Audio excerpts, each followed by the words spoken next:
Good morning, Ram Ram, नमस्कार, जय हिंद सभी प्यारे बच्चों को। कैसे हैं आप सभी? उम्मीद करता हूं अच्छे होंगे, स्वस्थ होंगे, बेहतर होंगे। मैं संदीप सिवाज स्वागत करता हूं आप सभी बच्चों का आपके अपने बेहतरीन और शानदार लर्निंग प्लेटफॉर्म रोजगार विद अंकित पर। जितने भी बच्चे मेरे साथ लाइव जुड़ते जा रहे हैं, एक बार मेरे को बता दीजिएगा ऑडियो वीडियो एकदम परफेक्ट है, क्लियर है, ओके है और सब कुछ ओके है। तो मेरे बच्चों क्लास करते हैं स्टार्ट।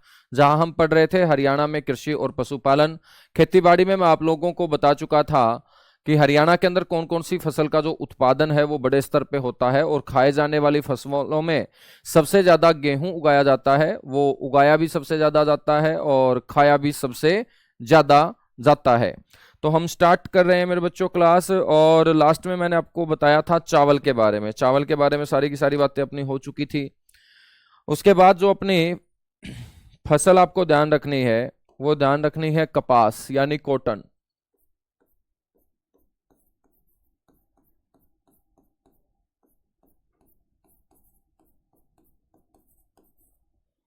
कपास यानी कि बच्चों कॉटन।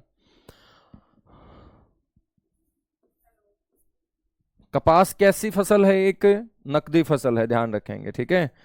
तो हरियाणा की नकदी फसल है ये। नकदी का मतलब क्या होता है? जिसको व्यापार के उद्देश्य से उगाया जाए उसी को हम नकदी बोलते हैं या व्यापारिक फसल बोलते हैं।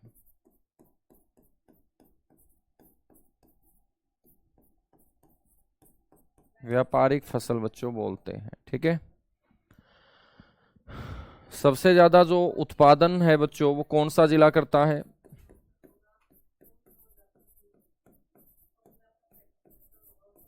सबसे ज्यादा जो उत्पादन है ना कपास का, वो कौन सा जिला करता है सर? सिरसा जिला करता है। तो कपास सबसे ज्यादा कहाँ होती है हरियाणा के अंदर? सिरसा में होती है। बच्चों बात करें कि कपास अनुसंधान केंद्र कहाँ है हरियाणा के अंदर? पेपर में क्वेश्चन पूछा जाता है कि बताइएगा कपास अनुसंधान केंद्र जो है ना वो कहाँ है।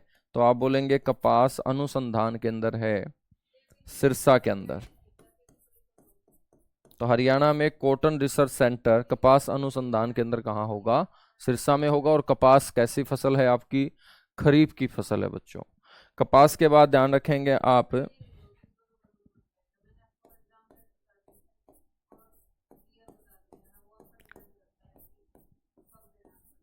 गन्ना। गन्ना जो है मेरे बच्चों ये भी कैसी फसल है? एक नकदी फसल है या हम बोलेंगे व्यापारिक फसल है। नकदी या व्यापारिक फसल है आपका गन्ना। और ध्यान रखिएगा सबसे ज्यादा जो गन्ने का उत्पादन होता है, सबसे ज्यादा जो उत्पादन होता है बच्चों गन्ने का, वो कहाँ होता है? यमुनानगर।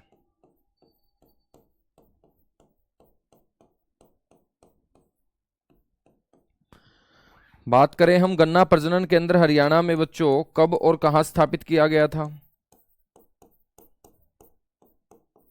तो गन्ना प्रजनन केंद्र बात कर रहे हैं अपने हरियाणा की, तो गन्ना प्रजनन केंद्र स्थापित किया गया था करनाल के अंदर। और करनाल के अंदर बच्चों कौन से साल? अंग्रेजों ने ही इसको 1932 में स्थापित कर दिया था। प्रति हेक्टेयर उत्पादन की हम बात करें तो सबसे ज्यादा प्रति हेक्टेयर, हेक्टेयर का मतलब होता है 2.5 एकड़, तो 2.5 एकड़ को हम क्या बोलते हैं? हेक्टेयर बोलते हैं। और प्रति हेक्टेयर उत्पादन में बच्चों हरियाणा के अंदर गन्ना सबसे प्रमुख नकदी फसल होगा। गन्ना सबसे प्रमुख नकदी फसल होगा,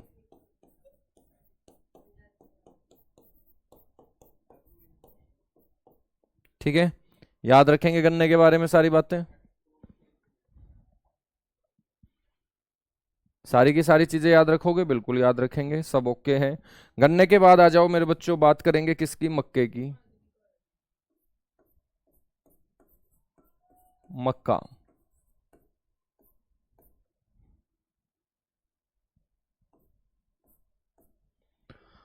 मक्के का जो उत्पादन सबसे ज्यादा होता है ना, वो कहाँ होता है? पंचकुला के अंदर। पंचकुला के अंदर मक्के का सबसे ज्यादा उत्पादन होता है। और आपसे पूछ ले कि भाई मक्के का स्टार्च हरियाणा में कहाँ तैयार किया जाता है? उत्पादन तो होगा पंचकुला में, लेकिन मक्के का स्टार्च हर खाए जाने वाले फसल के अंदर स्टार्च होता है। तो मक्के का जो स्टार्च है मेरे बच्चों, वो कहाँ तैयार किया जाता है? भारत स्टार्च केमिकल लिमिटेड जो है वो जिलों के अंदर हम पढ़ेंगे, यमुनानगर के अंदर उद्योगों में हम पढ़ेंगे। तो यहाँ गन्ने का ही मक्के का ही स्टार्च जो है वो तैयार किया जाता है। मक्के के बाद आपको ध्यान रखना है बच्चों, जवार। जवार का उत्पादन सबसे ज्यादा कहाँ होता है? रोहतक में होता है। ठीक है। जवार के बाद ध्यान रखेंगे, रोहतक के साथ साथ यदि रोहतक ऑप्शन में ना है तो रेवाड़ी बोलेंगे। रोहतक और रेवाड़ी जवार के लिए जाना जाता है। दालों का जो राजा है बच्चों, चना, जो मोटे अनाज में काउंट होता है। चना किस में आएगा? मोटे अनाज के अंदर। और चने का उत्पादन सबसे ज्यादा जो होता है वो कहां पर? भिवानी के अंदर।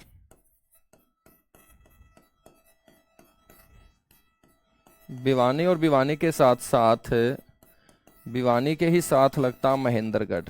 ये चने की खेती के लिए जाना जाता है, क्योंकि राजस्थान के साथ लगते क्षेत्र में ही चने का उत्पादन होता है। चने के बाद हम बात करते हैं सरसों की, मस्टर्ड की। तो बच्चों सरसों उत्पादन में जो पहले नंबर पे था वो पहले महेंद्रगढ़ आता था, लेकिन अब आपको ध्यान रखना है पहले नंबर पे सरसों के उत्पादन में भिवानी आ चुका है। और भिवानी के बाद दूसरा जो नंबर होगा ना, वो किसका होगा? महेंद्रगढ़ का होगा। किसका होगा? महेंद्रगढ़ का होगा। ठीक है ना। तो ये हरियाणा में किसानों के द्वारा उगाए जाने वाली मुख्य फसलें हैं। इन्हीं फसलों से पेपर में आपसे क्वेश्चन पूछे जाते हैं। यहां तक बातें क्लियर हुई? बताओ एक बार फटाफट। यहां तक बातें क्लियर हुई? एक बार फटाफट बताएंगे।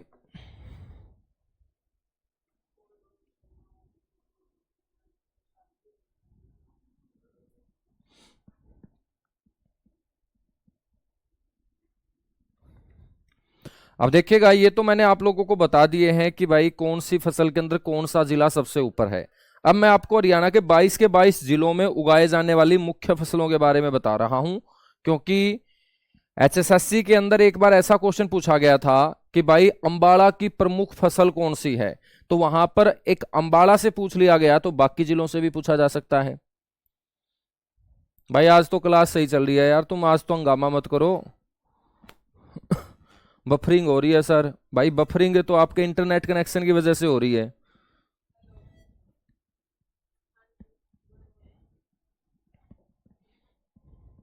हेडिंग डालिएगा,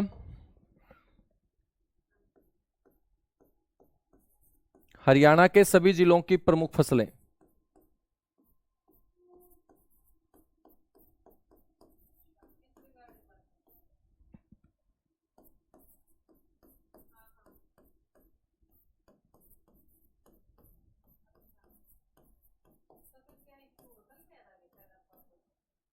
हरियाणा के सभी जिलों की प्रमुख फसलें। आज तो सब कुछ ओके होगा ना? कुछ भाई साहब आज भी चिल्ला रहे हैं कि बफरिंग हो रही है। सर 22 डिस्ट्रिक्ट कब करवाओगे? वो भी करवाऊंगा भाई, 22 डिस्ट्रिक्ट भी करवाऊंगा, ना टेंशन ले। ठीक है।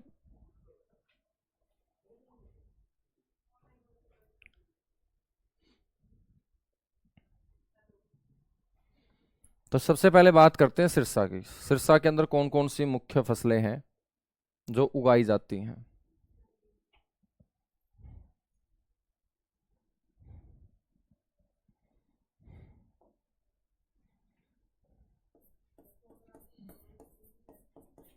तो बच्चों ये है सिरसा, और सिरसा की मुख्य फसलें आपको ध्यान रखनी है।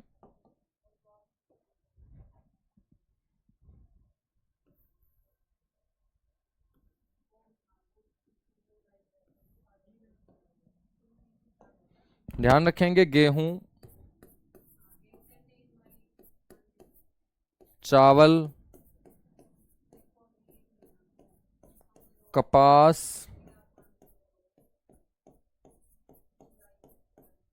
चना। ठीक है ना।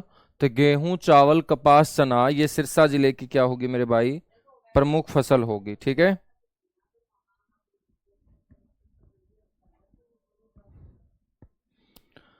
बात करते हैं फतेहाबाद की। ये आपका फतेहाबाद है। तो जो सिरसा में होता होगा वो फतेहाबाद में भी होता होगा। तो फतेहाबाद की प्रमुख फसलों में नाम ध्यान रखेंगे किसका, कि यहाँ गेहूं होता है,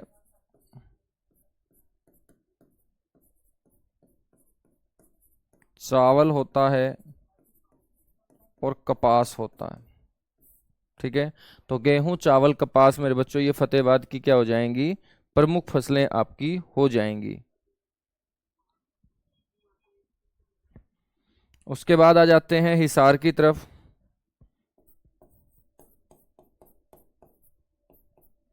हिसार की जो मुख्य फसलें होंगी उसमें बच्चों एक तो गेहूं शामिल होगा, एक चावल शामिल होगा, एक चना शामिल होगा, एक तेल प्रदान करने वाली फसलें शामिल होंगी, और हिसार के किसान दाल वगैरह भी उगाते हैं। तो दलहन फसलें भी मेरे बच्चों हिसार जिले में क्या करोगे आप, काउंट करोगे।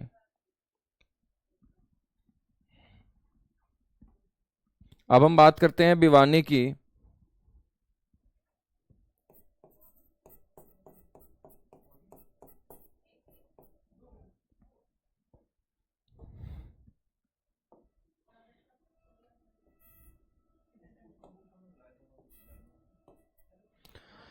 भिवानी के अंदर मेरे बच्चों ध्यान रखना है, गेहूं, गेहूं के बाद चना,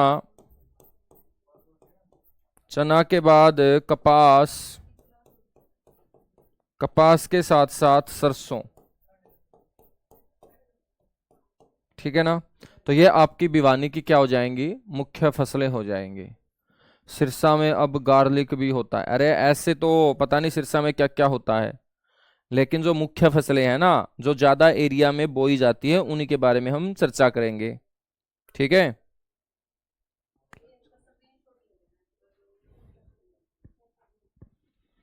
चलेगा। अब हम बात करते हैं पंचकुला की।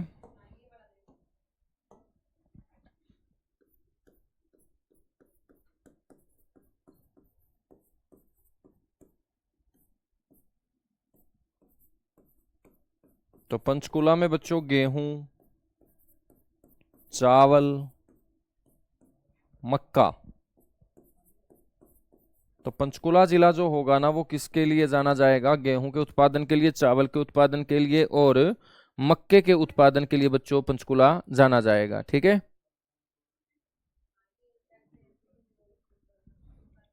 अंबाड़ा की हम बात करें तो पंचकुला के साथ लगता अंबाड़ा, गेहूं के लिए बच्चों, चावल के लिए, मक्के के लिए भी जाना जाता है और गन्ने के लिए भी जाना जाता है। ठीक है।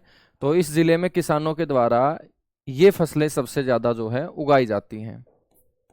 अंबाड़ा के बाद बात करते हैं किसकी, यमुनानगर की।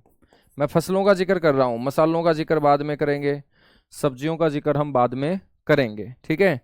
यमुनानगर में मेरे बच्चों ध्यान रखना है आपको, गन्ना, गेहूं, चावल, सूरजमुखी, तो इनकी खेती कहाँ की जाती है, यमुनानगर के अंदर इनकी खेती की जाती है। हाँ, भिवानी के अंदर बाजरा भी याद रखेंगे, बाजरा नहीं लिखा क्या, बाजरा बच्चों, तो बाजरा भी याद रखेंगे। और बाजरा को आप यहां भी ध्यान रखेंगे कि भाई बाजरा के उत्पादन में सबसे आगे कौन है, भिवानी है। तो बै से बाजरा और बै से भिवानी। ठीक है, तो बै से बाजरा और बै से भिवानी। यमुनानगर के बाद मेरे बच्चों बात करते हैं हम कुरुक्षेत्र की।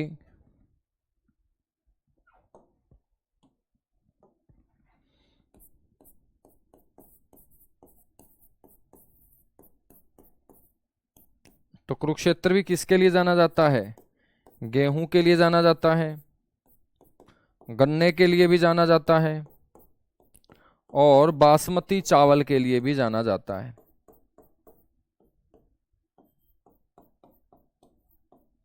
किसके लिए जाना जाता है? बासमती चावल के लिए भी जाना जाता है। ठीक है,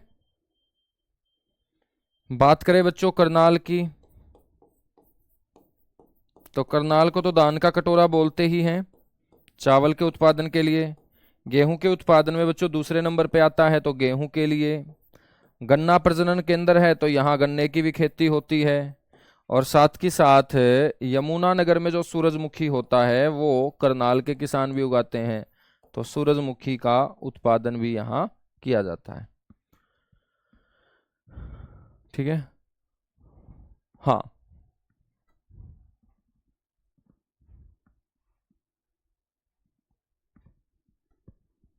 तिलहन और दलहन क्या है? तिलहन का मतलब तेल प्रदान करने वाली, और दलहन का मतलब है दाल। ठीक है ना, तो दलहन का मतलब क्या हो जाएगा? यहाँ दाल हो जाएगा।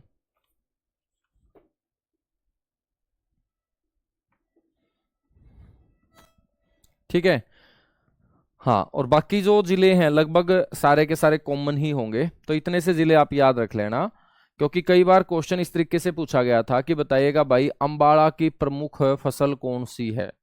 तो अंबाड़ा की जो प्रमुख फसल होगी वो कौन सी हो जाएगी भाई? ऑप्शन में गेहूं दे रखा है तो गेहूं बोल देंगे, चावल दे रखा है तो चावल दे रखेंगे।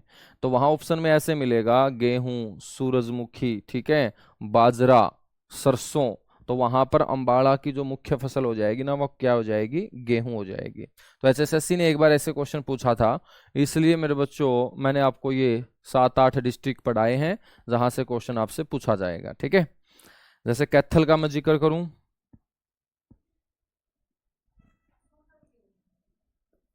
ये है कैथल। कैथल के अंदर भी चावल,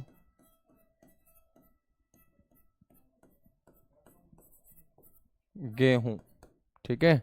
तो चावल और गेहूं जो है बच्चों, ये कैथल के अंदर। तो ये 7-8 डिस्ट्रिक्ट याद रख लेना। सारे डिस्ट्रिक्टों में कॉमन बातें आएंगी, गेहूं चावल आएगा। फिर तुम परेशान हो जाओगे कि सर किस तरीके से हम टैकल करें इनको। तो ये 7-8 डिस्ट्रिक्ट से अपना क्वेश्चन कवर हो जाएगा। बाकी जो क्वेश्चन पूछा जाएगा वो इसी तरीके से पूछा जाएगा। ज्वार का उत्पादन ज्यादा कहाँ होता है, चने का उत्पादन कहाँ होता है, बाजरा सबसे ज्यादा कहाँ होता है। अब हम बात करेंगे बच्चों हरियाणा के अंदर फल और सब्जी के उत्पादक जिले। हरियाणा में फल, सब्जी, फूल, मसाला उत्पादक जिले। कल कंप्लीट कर देंगे इसको हम। कृषि को कल कंप्लीट कर देंगे और पशुपालन को परसों कंप्लीट कर देंगे। ठीक है, उसके बाद एक नया टॉपिक स्टार्ट करेंगे फिर।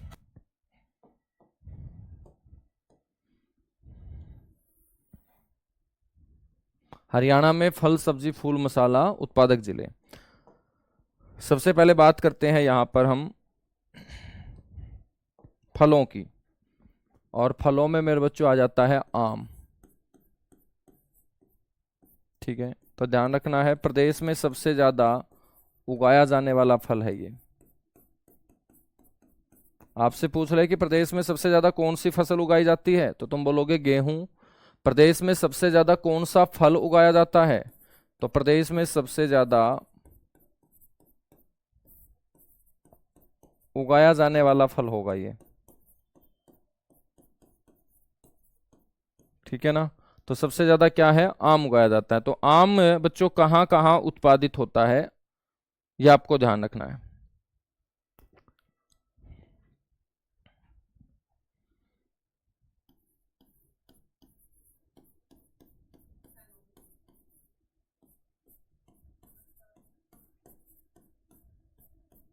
उत्पादक जिलों में एक तो यमुनानगर आएगा, सबसे ज्यादा आम की खेती यमुनानगर में।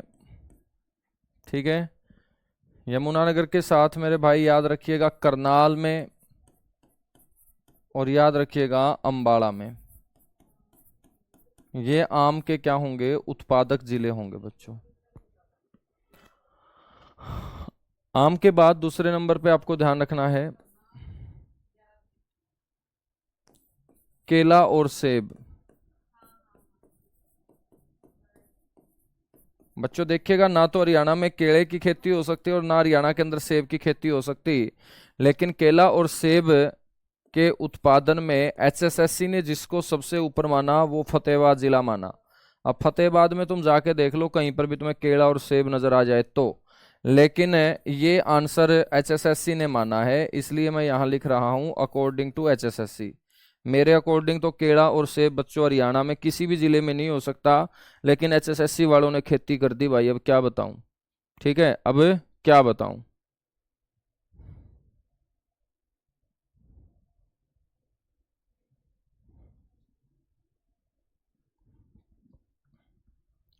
तो केला और सेब के बाद बात करते हैं अमरूद की।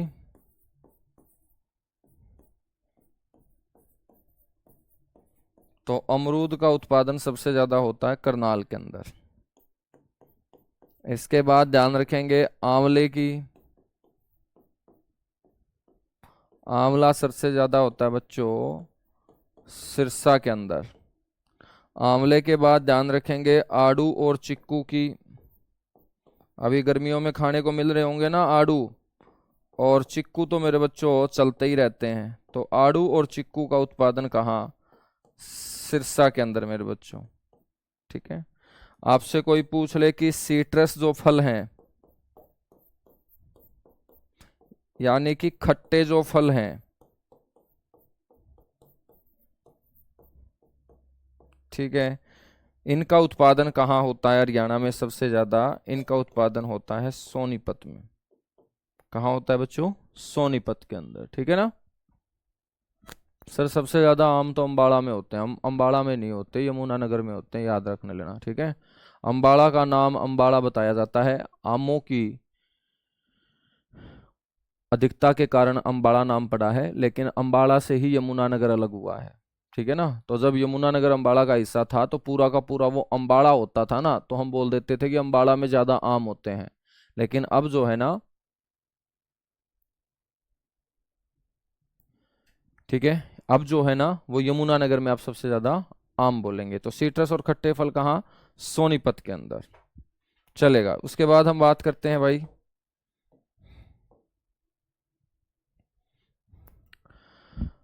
सब्जियों की, बात कर लेते हैं। सब्जियों में आलू, सब्जियों में याद रखेंगे आलू। और सबसे ज्यादा उगाए जाने वाली सब्जी है बच्चों अपने हरियाणा के अंदर आलू। सबसे ज्यादा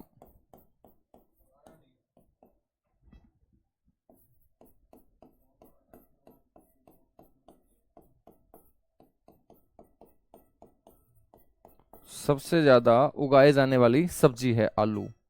तो मेरे बच्चों, आलू का सबसे ज्यादा उत्पादन कहाँ होता है, सबसे ज्यादा जो आलू की खेती की जाती है वो कहाँ की जाती है, कुरुक्षेत्र में। सबसे ज्यादा आलू की खेती कहाँ की जाती है, कुरुक्षेत्र में। ध्यान रखेंगे, आलू की किस्मों के ऊपर काम करने के लिए एक टेक्नोलॉजी सेंटर स्थापित किया गया, जिसको बोलते हैं पोटैटो टेक्नोलॉजी सेंटर, हिंदी में बोलेंगे आलू प्रौद्योगिकी केंद्र, short form PTC, potato technology centre. और मेरे बच्चों यदि आपसे ये पूछ ले कि ये कहाँ पर है, तो आप बोलेंगे शामगढ़ गांव के अंदर है। और शामगढ़ गांव जो है बच्चों, ये आपका नीलोखेड़ी तहसील का गांव है। और नीलोखेड़ी तहसील है कौन से डिस्ट्रिक्ट में, सर जी करनाल डिस्ट्रिक्ट में। और इसी शामगढ़ गांव के अंदर सबसे पहले क्या लगा, आलू का मेला आयोजित हुआ। तो ध्यान रखिएगा हरियाणा में जो पहला आलू का मेला आयोजित किया गया था वो कहाँ आयोजित किया गया था? शामगढ़ गांव के अंदर। ठीक है ना? सर जी खट्टे फल तो हमने सिरसा में पढ़े हैं भाई, तो हमने तो महेंद्रगढ़ पढ़े होंगे, तारा के है, ठीक है। लेकिन जो मैं पढ़ा रहा हूं ना उसको मान लो तुम। अब तुम लोगों ने सिरसा पढ़े हैं तभी तो समस्या आई है। सोनीपत पढ़ लेते तो हो सकता था कहीं ना कहीं जुगाड़ बैठ जाता। तो जो तुमने आज तक पढ़ा है ना उसको साइड में रख के जो तुम पढ़ रहे हो पहली बार नया नया उसके ऊपर विश्वास करो बस। ठीक है?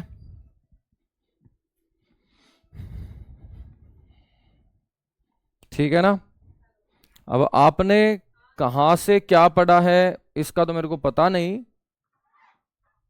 लेकिन जो मैं पढ़ा रहा हूं बस इसको याद कर लेना, अच्छे से काम चल जाएगा।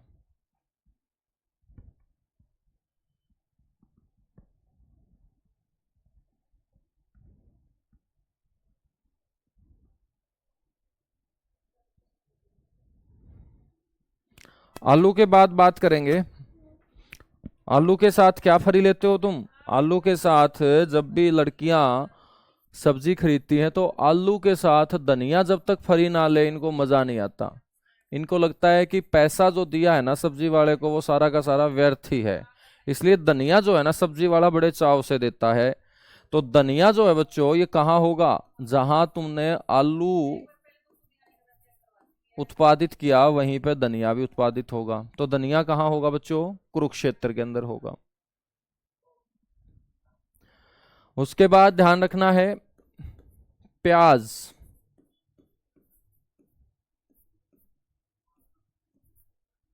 प्याज मेरे बच्चों प्याज में अब जो आपको याद रखना है वो अंबाड़ा याद रखना है। ठीक है ना? कि भाई प्याज की खेती करने के मामले में आज ऊपर कौन जा चुका है? अंबाड़ा जा चुका है। कौन जा चुका है? अंबाड़ा जा चुका है, ये आपको पता होना चाहिए। ठीक है, बहुत बढ़िया। नेक्स्ट हम बात करते हैं शक्करकंद। शक्करकंद मेरे बच्चों, तो शक्करकंद क्या होती है? जो हम सर्दियों में खाते हैं। और शक्करकंद आपको आलू जैसी दिखेगी, तो जहां आलू ज्यादा होगा वहीं शक्करकंद भी ज्यादा होगा। और शक्करकंद फिर ज्यादा कहां कर दोगे तुम? कुरुक्षेत्र में कर दोगे। ठीक है ना मेरे बच्चों? इसके बाद आपको ध्यान रखना है गोभी। अब तुम ये मत पूछ लेना कि सर जी फूल गोभी या बंद गोभी। गोभी गोभी होती है भाई, कोई सी भी हो। तो गोभी सोनीपत के अंदर। बच्चों एक फल जो है ना वो छोड़ गए, इसलिए मैं यहां पर जोड़ रहा हूं सीताफल। आपसे कोई पूछ लेना कि सीताफल का उत्पादन सबसे ज्यादा कहाँ होता है, तो बच्चों रामफल। रामफल जो है ना वो तुम्हारा पड़ोसी तो होगा लेकिन खाने का फल भी होता है रामफल, ध्यान रखेंगे। सीताफल भी खाने का फल होता है। तो रामफल है, सीताफल है मेरे भाई, ये खाने के फल होते हैं। और उत्तराखंड में सबसे ज्यादा होते हैं। अब सीताफल की खेती जो है ना वो सोनीपत के लोग भी इन्होंने करना शुरू कर दिया है।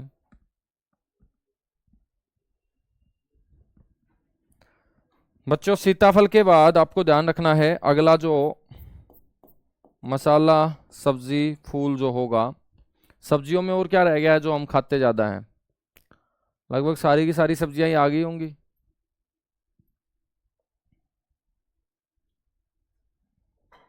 ठीक है, अब बच्चों बात कर लेते हैं कुछ मसालों की या फूलों की बात कर लेते हैं। फूल यदि आपसे पूछ ले कि ग्लैडियोलस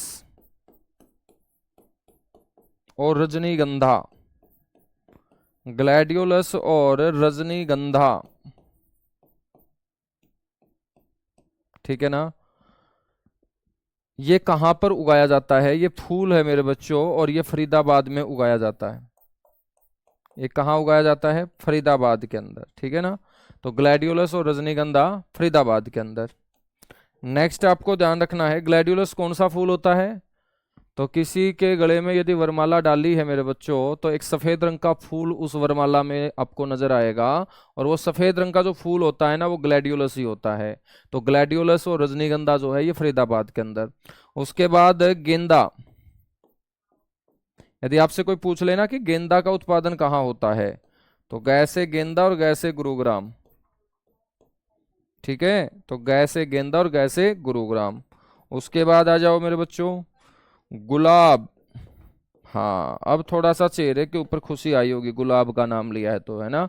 तो बच्चों गुलाब, अब गुलाब जो है ना, ये ऐसा फूल है जो लड़ाइयाँ बहुत ज्यादा कराता है। अब लड़ाइयाँ ज्यादा कराता है तो लड़ाई कहाँ लड़ी गई है सबसे ज्यादा ऐतिहासिक हरियाणा के अंदर? पानीपत में बच्चों। तो गुलाब की पैदावार सबसे ज्यादा कहाँ होगी? पानीपत में। ठीक है।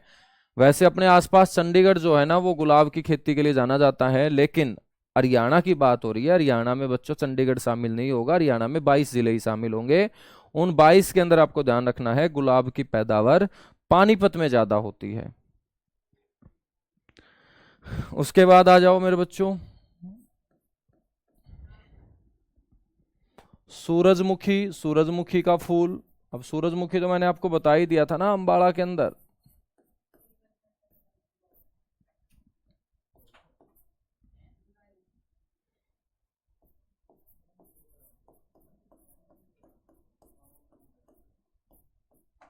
तो सूरजमुखी की जो खेती है ना, वो कहाँ ज्यादा होती है? अंबाड़ा के अंदर।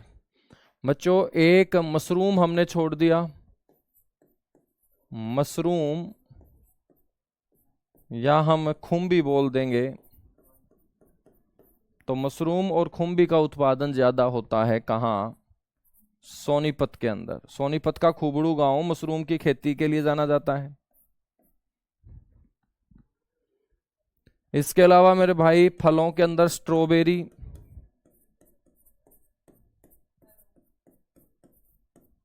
या स्ट्रॉबेरी। तो स्ट्रॉबेरी जो फल है, इसमें बच्चों हिसार और भिवानी। हिसार का तो गांव है शाड़वा, जो स्ट्रॉबेरी की खेती के लिए जाना जाता है, और भिवानी का गांव है चनाना। ठीक है, तो दोनों गांवों के नाम भी याद रख लेना। स्ट्रॉबेरी फल के लिए बच्चों हिसार के अंदर कौन सा गांव है? शाड़वा गांव है।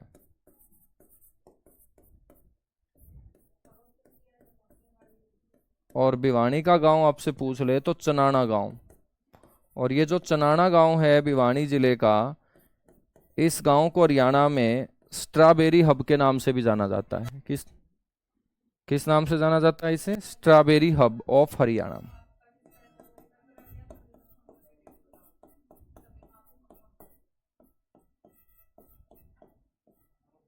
तो इसको बोलते हैं स्ट्रॉबेरी हब।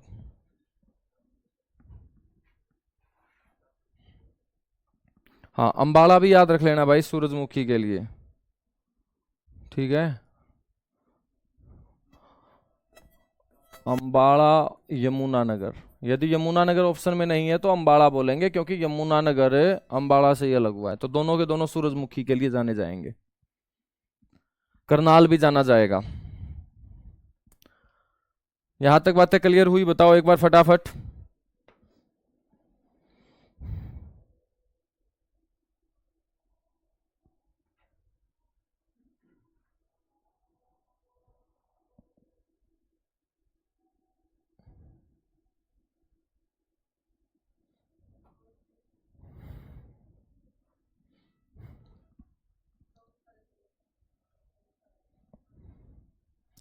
चलेगा, अब हम बात कर लेते हैं कुछ यहां पर मसालों की। हरियाणा में सबसे ज्यादा जो मसाला उगाया जाता है मेरे भाई, वो हल्दी मसाला उगाया जाता है, हल्दी। तो हल्दी जो है ना, ये हरियाणा में सबसे ज्यादा उगाया जाने वाला मसाला होगा।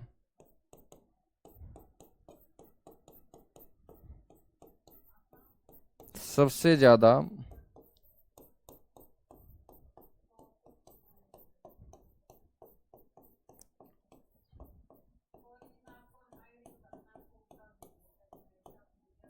सबसे ज्यादा उगाया जाने वाला मसाला। ठीक है, और हल्दी का सबसे ज्यादा उत्पादन करता है कौन? हल्दी का सबसे ज्यादा उत्पादन करता है बच्चों यमुनानगर।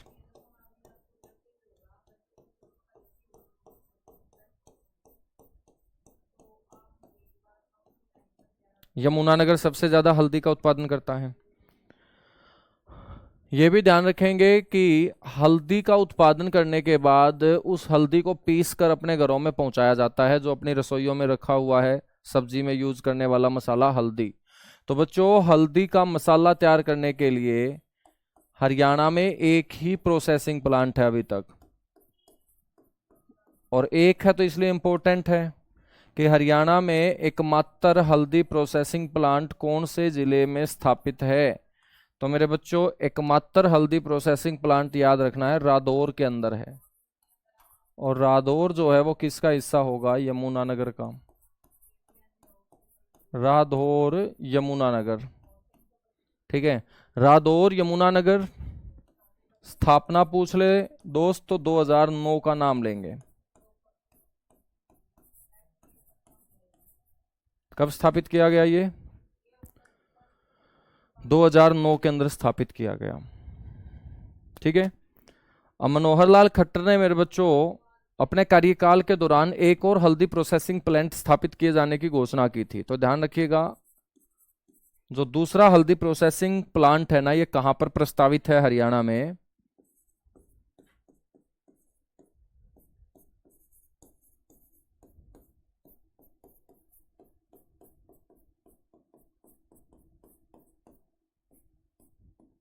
हरियाणा में दूसरा जो हल्दी प्रोसेसिंग प्लांट है ना, ये नीलोखेड़ी के अंदर।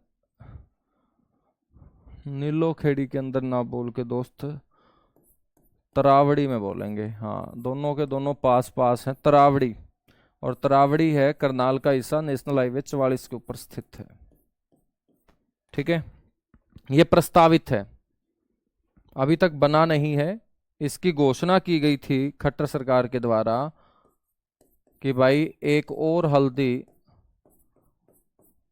प्रोसेसिंग प्लांट रादौर के बाद हम तरावड़ी करनाल के अंदर लगाने का काम करेंगे।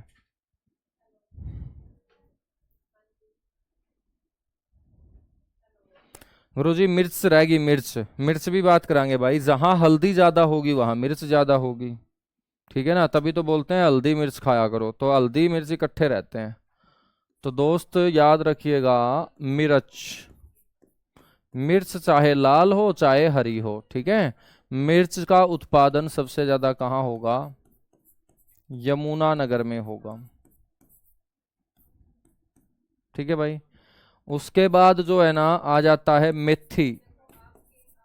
आपसे पूछ ले कि भाई मेथी जो है ना,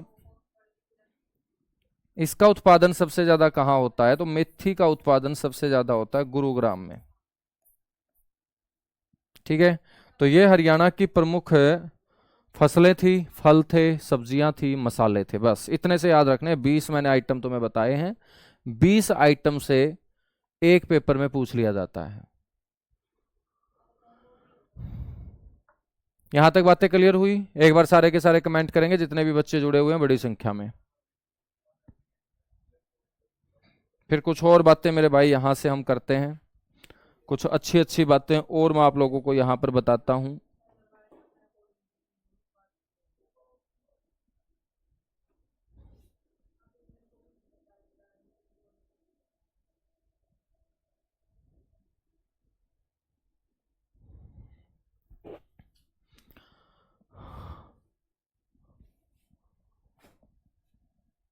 गुरुजी आज तो ठंडा मौसम हो रहा है, बिल्कुल एक नंबर का मौसम हो रहा है मेरे बच्चों, ठंडा।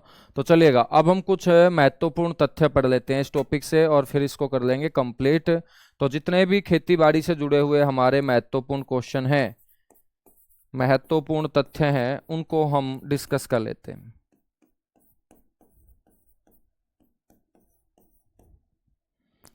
जैसे आपसे कोई पूछ ले कि भाई देखिएगा, प्याज तो गुरुजी आपने अंबाड़ा में बता दिया, लेकिन प्याज की गुणवत्ता में सुधार लाने के लिए कोई ना कोई सेंटर ऑफ एक्सीलेंस भी तो स्थापित किया गया होगा, जिसको हम बोलेंगे प्याज उत्कृष्टता केंद्र। प्याज उत्कृष्टता केंद्र, या दोस्त हम बोल देंगे centre of excellence for onion. Centre of excellence for onion. तो आपसे कोई पूछ ले कि हरियाणा के अंदर प्याज उत्कृष्टता केंद्र कहाँ है, तो हम बोलेंगे पिनगवा के अंदर। और पिनगवा कहाँ है बच्चों, मेवात के अंदर है। ठीक है, तो पिनगवा मेवात के अंदर। ऐसे ही बहुत सारे सेंटर ऑफ एक्सीलेंस है हरियाणा के अंदर। एक है centre of excellence for vegetables,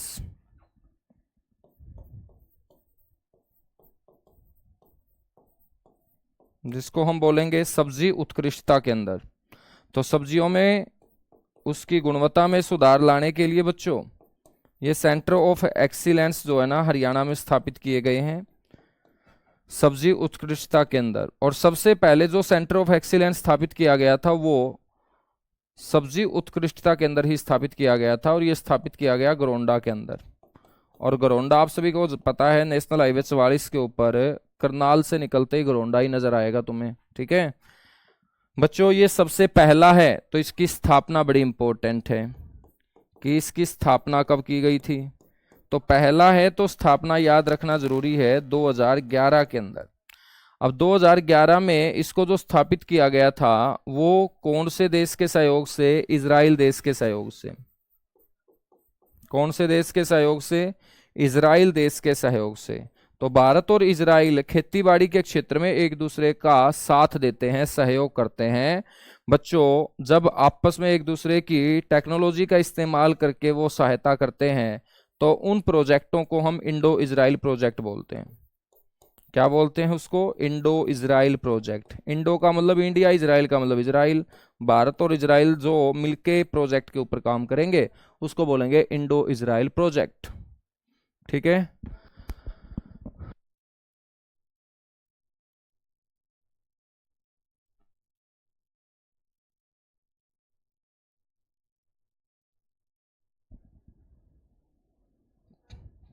ठीक है भाई।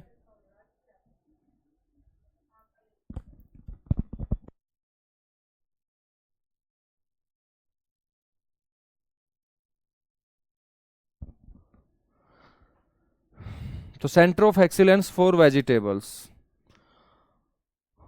उसके बाद हम बात करेंगे बच्चों फलों के लिए सेंटर ऑफ एक्सीलेंस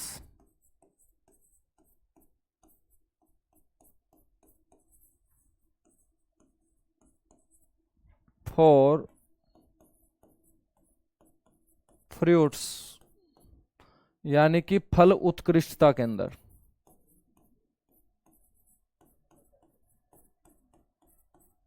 फल उत्कृष्टता के अंदर। और मेरे बच्चों ये फल उत्कृष्टता केंद्र कहाँ स्थापित किया गया, मांगेआना गांव के अंदर।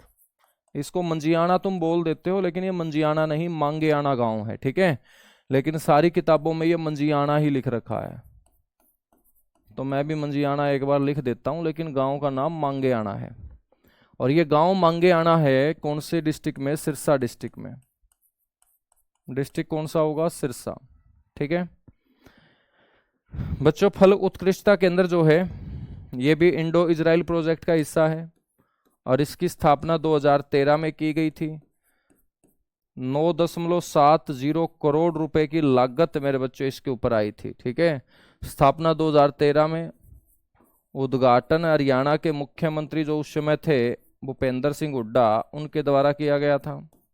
साथ में इजराइल के राजदूत भी गए थे। तो भूपेंद्र सिंह हुड्डा के द्वारा बच्चों इसका उद्घाटन जो है वो किया गया था। नेक्स्ट जो है वो आपको ध्यान रखना है, सेंटर ऑफ एक्सीलेंस फॉर सब tropical fruit. Centre of excellence for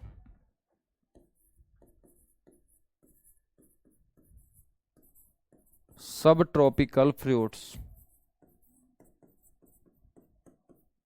ठीक है, मतलब मेरे बच्चों उपोष्ण कटिबंधीय। सब ट्रॉपिकल का मतलब होता है उपोष्ण, जहां गर्मी कम हो उन फलों को लेकर जो उत्कृष्टता केंद्र होगा और अपने हरियाणा में कौन सा फल सबसे ज्यादा खाया और उगाया जाता है? आम।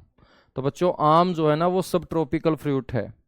तो उपोष्ण कटिबंधीय फल उत्कृष्टता या आम केंद्र, तो याद रखेंगे भाई, आम के लिए अलग से पूछ लेना कि आम उत्कृष्टता केंद्र कहाँ है, तो तुम्हें सिरसा के मांगेआना गांव को नहीं बोलना, आपको बोलना है लाडवा को। लाडवा, और लाडवा कहाँ पड़ता है गुरुजी? कुरुक्षेत्र में।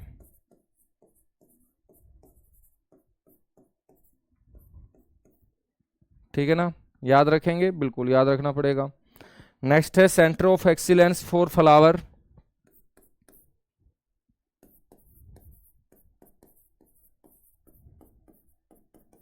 Centre of excellence for flower,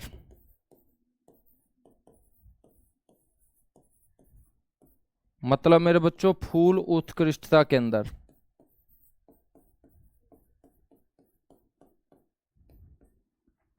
फूल उत्कृष्टता केंद्र, और ये फूल उत्कृष्टता केंद्र है मुनीमपुर गांव के अंदर।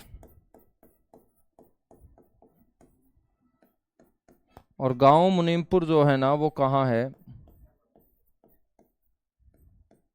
झज्जर के अंदर है। नेक्स्ट आपको ध्यान रखना है centre of excellence for horticulture.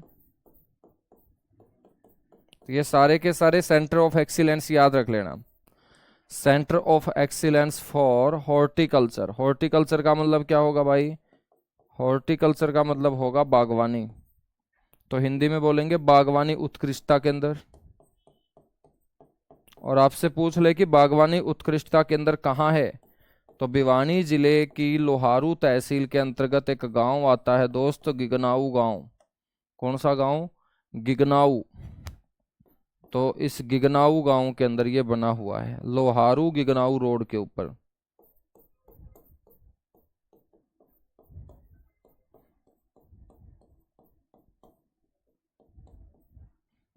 ठीक है, याद रख लोगे सारे के सारे।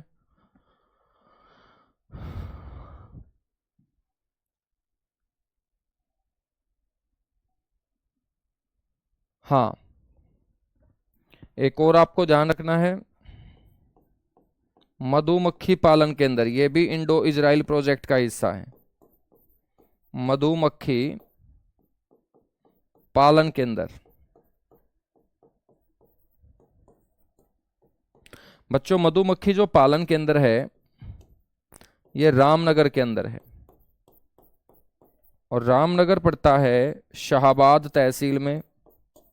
और शाहाबाद बच्चों मारकंडा नदी के किनारे बसा हुआ कुरुक्षेत्र जिले का हिस्सा है। विधानसभा क्षेत्र भी है शाहाबाद। शाहाबाद में शुगर मिल भी है, हॉकी का गढ़ है शाहाबाद। तो बच्चों यहाँ मधुमक्खी पालन केंद्र स्थापित किया गया, और ये भी कौन से देश के सहयोग से?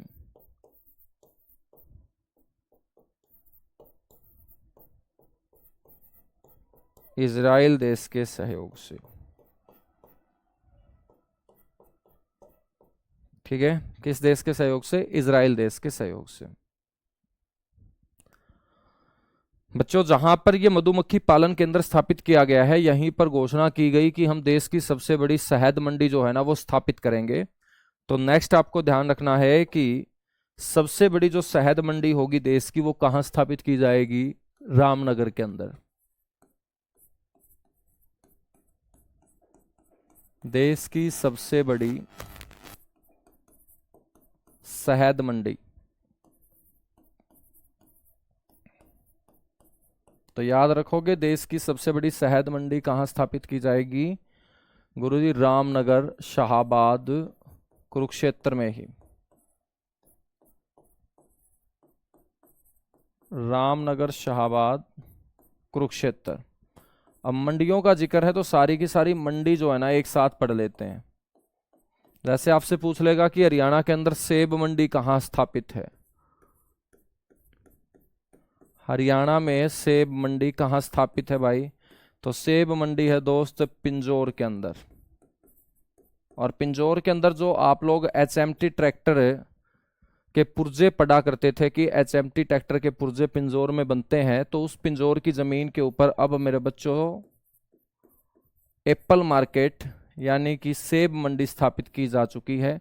तो सेब मंडी कहाँ होगी? बिंजौर पंचकुला में।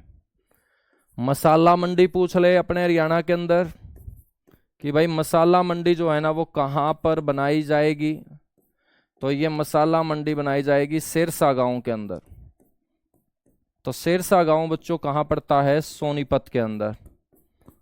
तो मसाला मंडी जो है हरियाणा के अंदर वो कहाँ प्रस्तावित है? सिरसा गांव सोनीपत के अंदर। आपसे कोई पूछ ले कि फूल मंडी जो है ना वो कहाँ बनाई गई है? फूल मंडी, और फूल मंडी जो बनाई जाएगी वो नीदरलैंड देश के सहयोग से।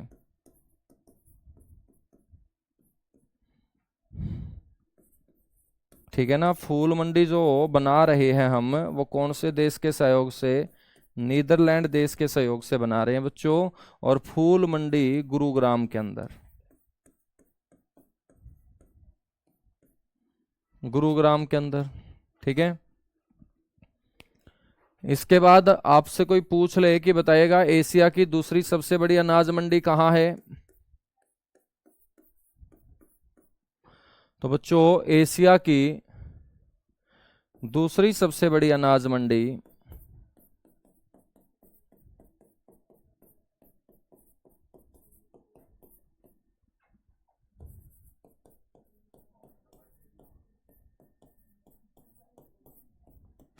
लाडवा के अंदर। और लाडवा कहाँ है?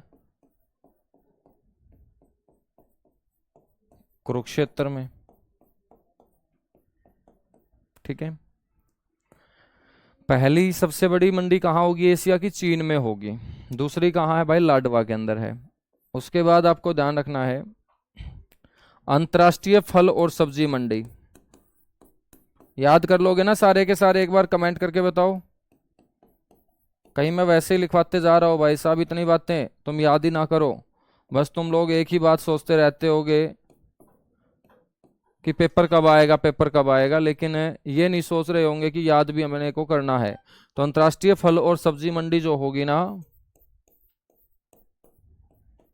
बच्चों ये गन्नौर सोनीपत के अंदर बन रही है। और इसको बागवानी बाजार भी बोलते हैं, हॉर्टिकल्चर मार्केट भी बोलते हैं।